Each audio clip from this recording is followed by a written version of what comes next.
El don de hablar en lenguas. ¿Cómo identificar cuando alguien habla en lenguas? Todos tenemos que hablar en lenguas. Muchos cristianos interpretan que hablar en lengua es algo necesario y si no lo hacen no es tocado por el Espíritu Santo.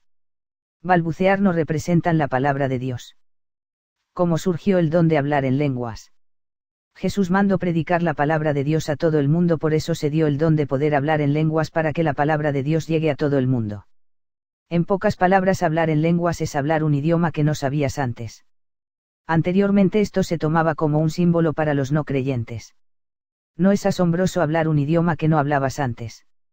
En todos los casos, cuando se da el don de poder hablar en lenguas es porque se estaba predicando la palabra de Dios y había extranjeros, al igual que los capítulos de la Biblia Hechos 4,8 y 9 se derramó la palabra de Dios, pero en este caso no había ni un extranjero y no había caso alguno de usar ese don, por lo cual hablar en lenguas no significa hablar en lenguas antiguas sino actuales, ya que Jesús quiere expandir la palabra a todo el mundo y sinceramente, ¿cuántas personas actualmente hablan las viejas lenguas?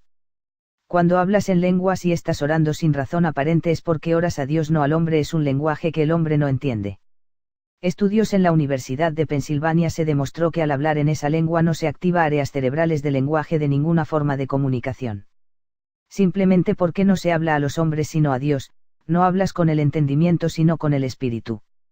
Pero antes de volver a orar en esa lengua hay que pedirle a Dios en oración que te dé entendimiento para poder interpretarla. Ya que si no entiendes, ¿cómo te preparas para la batalla? Si no entiendes y no te entienden, ¿qué caso tiene tu espíritu? Agradece a Dios, pero tu mente habla al aire y así tu entendimiento se queda sin frutos. Orar con el espíritu, pero más que nada con el entendimiento. En la iglesia prefiero hablar 5 palabras con mi entendimiento para así enseñar a otros que 10.000 palabras en lengua desconocida. Cuando no haya quien traduzca lo que oras, calla y ora con tu mente, ya que solo traes confusión y Dios no es un Dios de confusión sino de paz.